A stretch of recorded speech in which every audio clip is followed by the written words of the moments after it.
Today we're going to talk about a very difficult question when creating an education course, a book, a business, a services-based business especially. And that question is, how much should I charge? In Ryan Holiday's latest book, Perennial Sellers, The Art of Making and Marketing Work That Lasts, Ryan Holiday talks about the strategy to make a product, a service, a business, a book, an education course sell for decades, not just for a couple months or a year or not at all. And one of the important questions that needs to be asked is, how much should we charge? There's conflicting theories here, and we're going to talk about what those theories are, some of the people who've talked about them, and how you can start assessing this for yourself. My name is Kirk K. Barbera, and this is your business book tip of the day.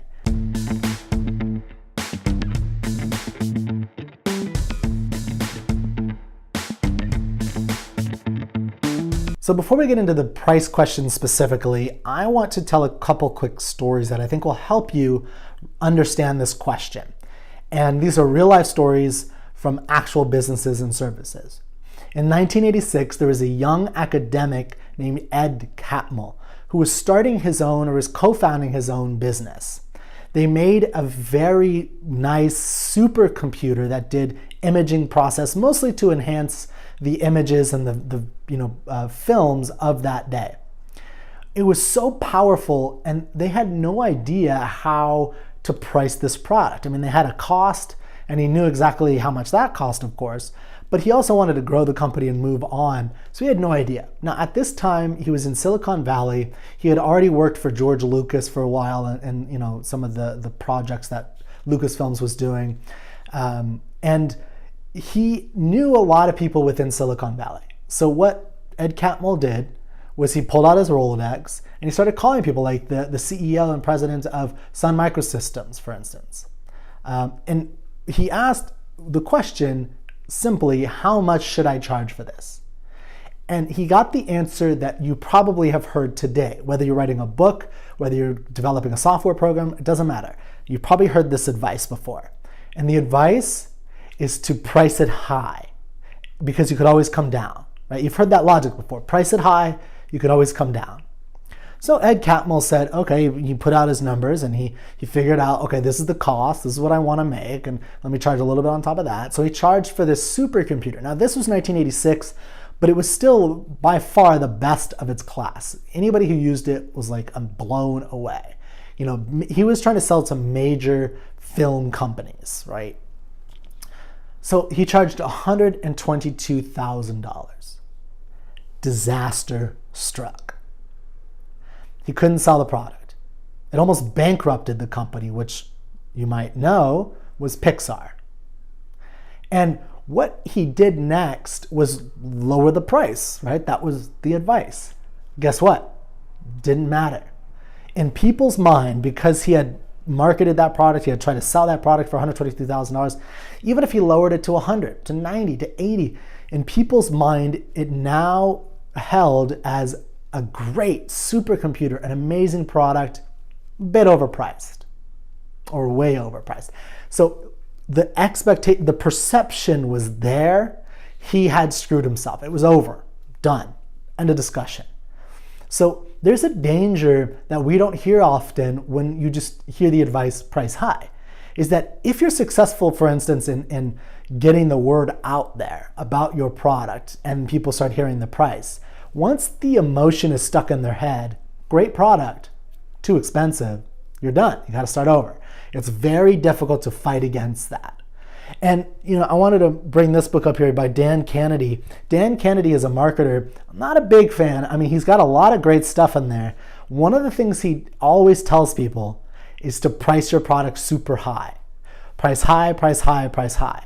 So now we have this overinflated services, people selling crap education courses on how to be a billionaire, and they're charging like $10,000 because they think, if I price it high, his advice basically, I'm going to price it as high as possible so that people value it high, because expensive things are worthwhile, right?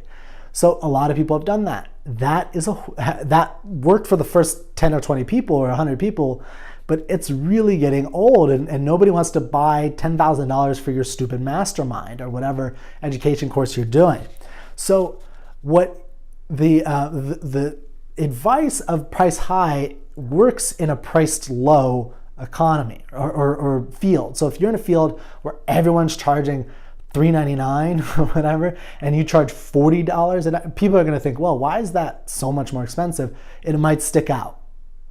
So in Ryan Holiday's book, a perennial seller, he talks about a guy named Raymond Chandler, who, if you know anything about mystery and detective stories, and especially film noir, he was one of the first big names that happened. And here's the story. I'm going to read some of my note card system here.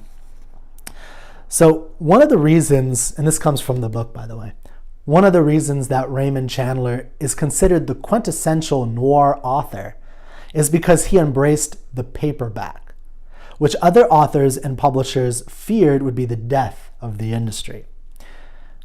His first few novels had sold a few thousand copies each, but with the ad that went out of the pulp for the pulp paperback priced at 25 cents, Chandler saw those same books immediately sell hundreds of thousands of copies.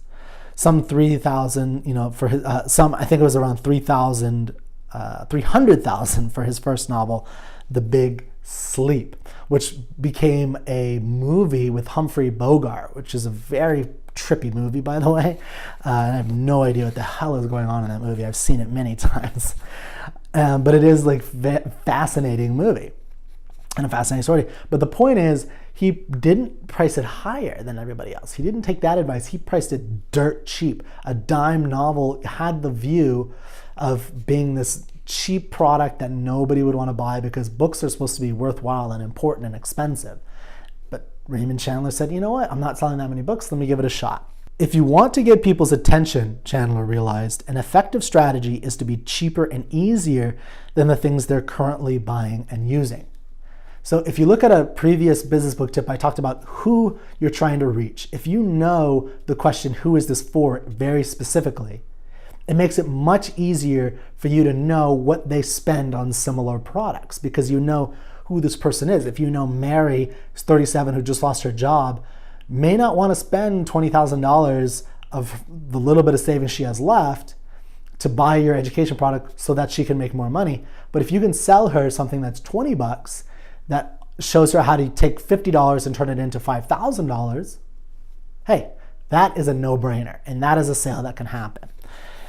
And the last thing I'll say, Ryan Holiday, if you know anything about Ryan Holiday, he's a great marketer of books. He's sold millions of books. And one of the things, he has a really interesting quote in here, a story in here, about he's done all these weird little marketing tricks to sell books. He tells this story he did Tucker Max's book, I Hope They Serve Beer in Hell. He helped with marketing the movie. And, some of the things he would do is he would scandalize or put graffiti on one of the posters from a feminist, so he was doing it pretending like, Tucker Max is the devil or he's, a machismo bastard or something like that. And then Ryan Holiday, who wrote the graffiti, would call into newspapers and call into radio shows and say that there was this, vandal, I'm driving down the street and I see this graffiti about, anti-feminist or feminists against Tucker Max, and they're kind of protesting Tucker Max. And then people picked up the story and they talked about it and it got spread, which then spread, Tucker Max's movie, blah, blah, blah. The point is, he did all these weird marketing tricks. Some of them worked, some of them didn't work that well, but he sold millions of copies nonetheless. And here's one of the things he said in this book that I really found interesting. It is humbling that the single most effective campaign I did for one of my books was discounting The Obstacles the Way.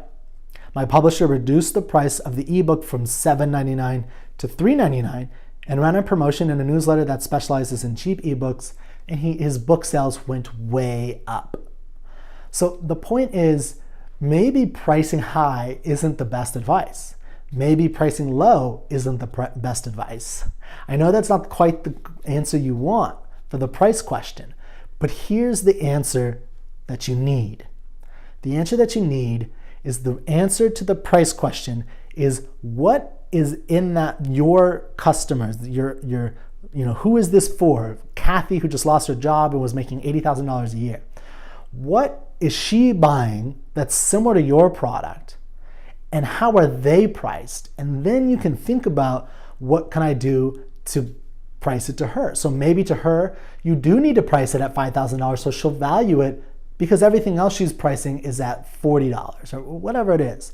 The point is, the more specific you can be, the more you know what your customers are already spending in this field that you're trying to get into, the better and easier it is for you to determine exactly how much you should charge for your product, your service, your book, whatever. But one thing to think about is maybe making it cheap as hell is actually the best way to make it spread like fire. My name is Kirk K. Barbera, and that was your business book tip of the day. And remember, reading is not a passive sport, it's a contact sport. So go out there and make some contact with great books.